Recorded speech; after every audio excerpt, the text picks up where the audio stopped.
hear the beat. It's in my chest. Got me feeling some kind of way. বন্ধুরা, সংসার তো আমরা সবাই করি মধ্যবিত্ত ঘরে।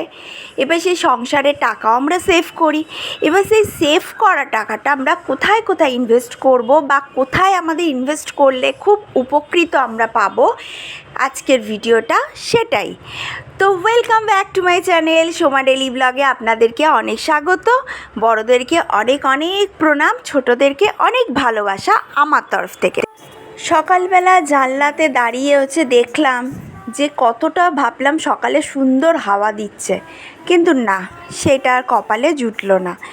সকালে চলে এলাম ব্রেকফাস্ট নিয়ে, সেটা একটু চাউমিন করেছিলাম আর চা।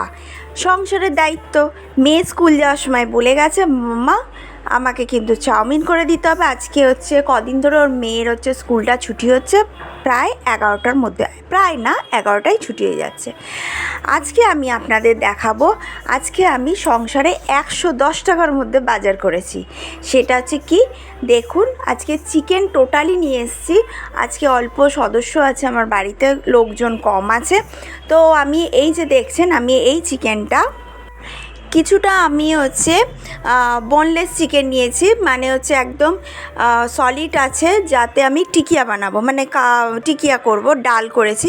আর কিছুটা আমি চিকেন কষা করব। এইভাবে যদি আপনারা মেনটেন করে, কারণ দেখলাম যে একই জিনিস, ওই চিকেনের ঝোল, চিকেনের কষা, এটা ভালো লাগবে না।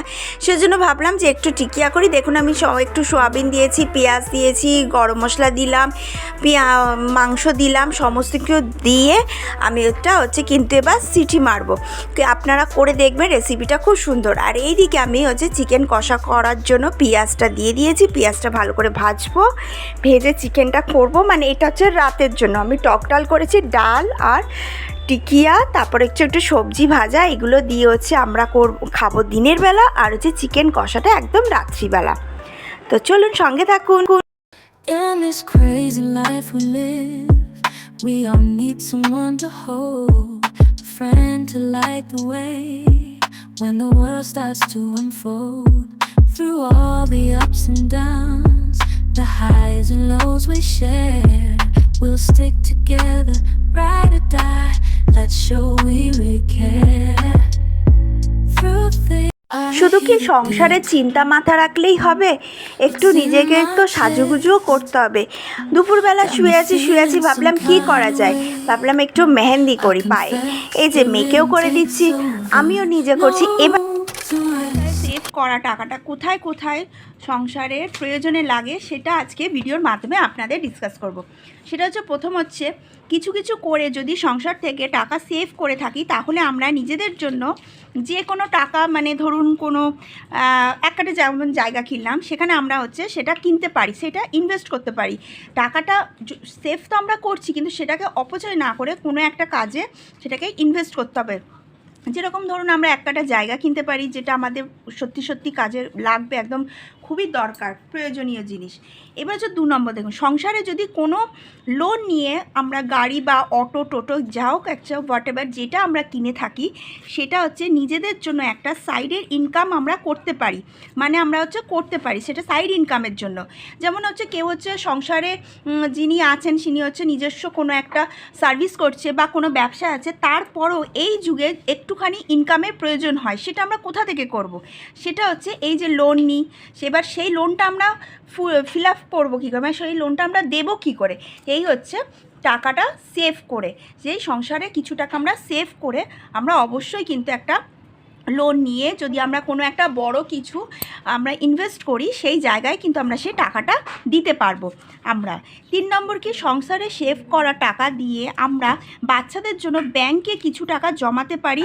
যেমন ধরুন মানে পড়াশোনার ক্ষেত্রে, বা যেমন কোনো যাদের ধরুন মেয়ে আছে, তাদের যাদের ধরুন মেয়ে আছে, তারা কি করতে পারে, তারা ধরুন গোল্ডের দিকে যেতে পারে, ইনভেস্ট করতে পারে গোল্ডের দিকে। ধরুন আমার যেমন মেয়ে আছে, আমি যদি কিছু টাকা জমাই, আমি কিন্তু সেটা গোল্ডের দিকে ইনভেস্ট করব। কেন, সংসারে বাচ্চা পড়ানোর সাথে সাথে তাদের কিন্তু ভবিষ্যৎটাও তাদেরকে দেখতে হবে।